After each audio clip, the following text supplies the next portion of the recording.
ये जो फिल्में इंसान की जिंदगी के ऊपर बड़ा इम्पैक्ट लाती हैं तो हम बचपन में जो फिल्में देखी जिसमें वुकला का किरदार हमने अच्छा देखा, उनका जिंदगी के ऊपर बड़ा इम्पैक्ट हुआ। तो सनी देओल की इस मूवी ने भी बड़ा इम्पैक्ट उन लोगों के ऊपर डाला जो अपनी जिंदगी के अंदर कुछ करना चाहते हैं, वकील बनना चाहते हैं और इंसाफ दिलाना चाहते हैं। और जिस मूवी का आपने रेफरेंस दिया उसमें खतून थी दामनी जी, केस नंबर 9 चल रहा है आजकल। तो वो केस नंबर 9 और वो जो दामनी मूवी थी ना, वो मिलते जुलते सीन है, मिलते जुलते हैं। तो उसके अंदर एक वकील जो सनी देओल है वो जज साहब को बार बार कहता है कि जज साहब तारीख पे तारीख देकर इस केस को बिगाड़े मत, बल्कि इसका इंसाफ होने दे। केस नंबर 9 के अंदर मुलजम की तरफ से जो वकील दिखाया गया है उसका किरदार इस तरीके से दिखाया गया है कि वो सच को छुपाने की कोशिश कर रहा है और झूठ को याद करने की कोशिश कर रहा है। रियल लाइफ में आप देखेंगे कि जो वकील प्रोफेशनल प्रैक्टिस करते हैं ना, उनको पता होना कि उनका क्लाइंट गंदा है, वो उसका केस नहीं पकड़ते। एक शेर मैडम बोला जाता है, पैदा हुआ वकील तो शैतान ने कहा, जिसके लिए लफ्ज अबलीस बोला जाता है। पैदा हुआ वकील तो अबलीस ने कहा आज हम भी साबे औलाद हो गए। हमने इस शेर को बदला और हमने हर जगह इस शेर को इस तरीके से बताया कि पैदा हुआ वकील तो मजलूम ने कहा आज हम भी साहबे आवाज हो गए। वाह वाह। तो अब जो वकील होता है ना मैडम, हमें पहले 5 से 10 मिनट की डिस्कशन में पता लग जाता है कि हमारा क्लाइंट सच है कि नहीं। अच्छा। तो 90% प्रोबेबिलिटी हमारी यही होती है कि केस बुक करने से पहले हमें पता होता है कि हम किस साइड पे मूव कर रहे हैं। ओके। यही वजह है कि हम आने वाले जूनियर्स को और जितने भी नौजवान वकील हैं उनको हम यही गाइड करते हैं अपने सोशल मीडिया प्लेटफॉर्म्स के जरिए कि जब आप प्रैक्टिस के अंदर दाखिल होंगे तो आपके पास 2 रास्ते होंगे, या तो आपके पास जालिम आएगा या मजलूम आएगा। राइट। आपने अपनी प्रैक्टिस को देखना है, दोनों तरफ आपको रिस्क मिलेगा। जिस भी बंदे ने आपको केस देना उसने फीस देनी है। आपने देखना है कि आपने किस कैटेगरी का वकील बनना है। तो फिर जिस कैटेगरी के आप वकील होंगे उस कैटेगरी का आपके पास क्लाइंट आएगा। बिल्कुल सही। सारा जबरदस्त पॉपुलैरिटी माशाल्लाह से, आपने वो एक आपका गाना हिट हुआ और उसके बाद फिर आप ट्रेंडिंग पे ही चल रही हैं। अल्हम्दुलिल्लाह। ये मेरे मालिक का बड़ा एहसान है और अल्लाह की बात अगर क्रेडिबिलिटी दी जाए तो वो मलकू जी को है, because they supported me a lot. हमारे शोबे में प्रॉब्लम ये होती है कि फीमेल आर्टिस्ट को एक तो हरास बहुत करते हैं, दूसरी बात मैनिपुलेशन बहुत ज़्यादा है। बट वो कोई ऐसे अल्लाह के बंदे हैं, अल्लाह उनको और नवाजे, मालिक कायनात उनकी इज़्ज़त में और इजाफा फरमाए। और नकदा कोका की स्टोरी इतनी मज़े की है कि मलकू जी की जो पूरी टीम है ना, उन्होंने मुझे रिजेक्ट कर दिया था कि मैडम ने ये गाना नहीं गाना। रियली? एग्जैक्टली। कि मैडम का ये जॉनरा नहीं है, मैडम बड़ी हिप हॉप टाइप थोड़ी मॉडर्न टाइप सिंगर हैं, तो हमने इनको फोक की तरफ नहीं लेके जाना। शी कुड बी स्पॉइल, खराब हो सकती है ये, इनका इमेज खराब हो सकता है। सारी मैनेजमेंट खिलाफ थी, 2 दिन नाराज थे इवन कि बॉस हमने मैडम को गाना नहीं ये गाने देना, हमने किसी और सिंगर से गवाना है। अब एज एन आर्टिस्ट मैं इतनी डिस्करेज हुई, मेरा इतना दिल बुरा हुआ। और अब गाना रिकॉर्ड हो रहा है और फजर का टाइम हो गया, मैं नमाज पढ़ के रो के तो सो गई स्टूडियो में। अब मलकू जी गाना रिकॉर्ड कर रहे थे तो गाना रिकॉर्ड हो गया, उन्होंने मुझे उठाया है, उन्होंने कहा तुम वोकल करो। मैं कहा बॉस मैं कैसे करूं, एक तो इतना बड़ा पहाड़ रिजेक्शन का मेरे सर पे है, प्रेशर और ज्यादा है और वो एग्जैक्टली तो मुझे पता ही नहीं कि मैं गाऊं क्या। तो उन्होंने कहा जैसे मैंने गाया ना एग्जैक्टली इसको कॉपी कैट बन जाओ तुम मेरी ना। मैंने कहा ओके। नेक्स्ट डे क्या हुआ है कि उन्होंने गाना सुनाया है पूरी टीम को बुला के, अपना पहले सोलो नकदा कोका, फिर उन्होंने मेरा ड्यूट सुनाया उनको ना पूरी टीम को। तो उन्होंने कहने जो ड्यूट है ना ये कुछ कह रहा है।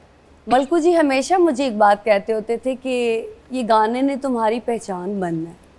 मुझे कुछ फील हो रहा है, कुछ इंट्यूशन हो रही है कि इस गाने ने तुम्हारे लिए कुछ करना है, नकदा कोका ने। जबरदस्त। और मैं लिटरली मेरी आंखों में आंसू आ जाते थे क्योंकि इतनी स्ट्रगल की ज़िंदगी में, इतने क्राइसिस टाइम देखे। तो फिर जब आपको एक उम्मीद की किरण नज़र आ रही हो ना तो इंसान बड़ा सरप्राइज होता है। तो मेरे लिए नकदा कोका इज़ लाइक कि आप सोए हैं और उठ के आप सुपरस्टार हैं। वाओ। अच्छा, जितने हमारे मुल्क में मसाइल हैं, जितने लोग परेशान हैं, हर गली में एक मियाँ अब्दुल मतीन होना चाहिए। God bless you madam. मियाँ अब्दुल मतीन वाहद वो वकील नहीं है जो वकालत कर रहे हैं, बहुत से ऐसे वकील हैं जो हमसे बहुत अच्छा काम कर रहे हैं। इशू सिर्फ एक है, कि वो वकील अपनी हीरोइक एक्टिविटीज़ को सोशल मीडिया पे शो नहीं करते। अब देखिए, बार रूल्स लीगल प्रैक्टिशनर्स एक्ट जो है हमारा, उसने हमारे ऊपर अब चंद नई पाबंदियां लगा दी हैं कि हम बहुत सी ऐसी चीज़ें सोशल मीडिया पे नहीं ला सकते जो लाने के बाद वकला का एक बहुत अच्छा इम्पैक्ट पब्लिक एट लार्ज के ऊपर पड़ सकता है। तो जो हमारे सीनियर वकला हैं जी, उन्होंने लोगों के लिए बड़ा काम किया है। इवन कि कई मरतबा होता ये है कि क्लाइंट के लिए केस लड़ते लड़ते वकील शहीद हो गए हैं। अदालत की हद तक की जाने वाली वकालत भी अदालत तक नहीं रहती, उसका इम्पैक्ट उसकी जिंदगी पे भी पड़ रहा होता है, पर्सनल लाइफ पे तो भी। कई वकील हैं जिन्होंने शहादत ली सिर्फ अपने क्लाइंट के पीछे काम करते हुए। कई मरतबा आप अपने क्लाइंट के लिए काम कर रहे होते हैं बिल्कुल और कोई सरकारी अफसर आपके पीछे पड़ जाता है जी जी, क्योंकि उसको तंग करने वाला कोई सरकारी अफसर है। बहुत से हमारे सीनियर्स हैं जिन्होंने बहुत अच्छा काम किया है। हर गली में कोई ना कोई ऐसा वकील मिलता है। मसला सिर्फ एक है जी, कि वकला एडवर्टाइजमेंट नहीं कर सकते। ये वाहद वो प्रोफेशन है पूरे पाकिस्तान में जो रूल्स के तहत हम अपनी एडवर्टाइजमेंट नहीं कर सकते। हम अपने बड़े बड़े बिलबोर्ड्स नहीं लगा सकते, हम अपनी एड्स नहीं चला सकते। डॉक्टर चला सकते हैं, इंजीनियर चला सकते हैं, बाकी चला सकते हैं। यही वजह है कि लोगों को शायद अब्दुल मतीन तो नजर आता है, लेकिन अब्दुल मतीन के पीछे हजारों वकला हैं जो अब्दुल मतीन से आगे बढ़ के काम कर रहे हैं, लेकिन उनका काम नजर नहीं आता लोगों को। नजर नहीं आता। तो ये इस प्रोग्राम के जरिए एटलीस्ट लोगों को ये अंदाजा होगा कि वकील अपना मुआशरे के अंदर एक अहम रोल प्ले कर रहे हैं। बिल्कुल आप सही कह रहे हैं। सारा, क्या ऐसा मुश्किल वक्त देखा अगर आप शेयर करना चाहो, बिकॉज आपकी स्ट्रगल से बहुत सारे लोग बहुत कुछ सीखेंगे। यंग लड़कियां जो इस फील्ड में आना चाहती हैं लेकिन वो दिल बर्दाश्ता हो जाती हैं 4 साल के बाद, 5 साल के बाद कि जी मैं नहीं कर सकती ये। नहीं ऐसा नहीं है। अब देखें, अब आपके पास सबसे बड़ी बात है कि आपका प्लेटफॉर्म आपके हाथ में है, योर फोन। सबसे बड़ी बात ये है, पावरफुल है बहुत। यस, फोन इतना बड़ा बम है कि मैं आपको बता नहीं सकती हूँ। आप उसको पॉजिटिव वे में यूज़ कर लें, नेगेटिव वे में यूज़ कर लें, दैट्स योर चॉइस।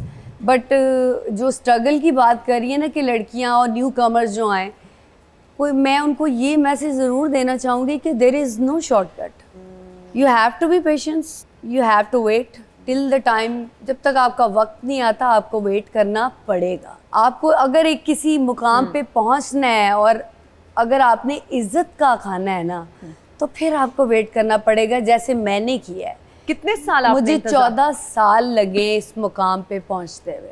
वाह, अल्हम्दुलिल्लाह। नकदो कोका के बाद फिर गाना मेरा आया ट्रेंडिंग मजबूरी, वो भी मेरा ड्यूट है मलकू जी के साथ। अब माशाल्लाह जो मेरे चैनल से, सारा अल्ताफ ऑफिशियल मेरा अपना यूट्यूब चैनल है, एवं शुगल में मैंने गाना कर दिया कमीज तेरी काली, और वो माशाल्लाह अब आप ट्रेंडिंग में जा रहा है। गुनगुना दें, इतना गानों का जिक्र हो रहा है तो हम चाहेंगे कि आप हमें जरूर। लाइव सुनाएं ये गाना। पाके जद तू बाहर निकले हो जान गलियां खाली, कमीज तेरी काली ते सोने फुल्लां वाली, भावे वसे तू वलैत असा करनी नी रैत, तेनू लेके जाना है मियां वाली, कमीज तेरी काली नी सोने फुल्लां वाली।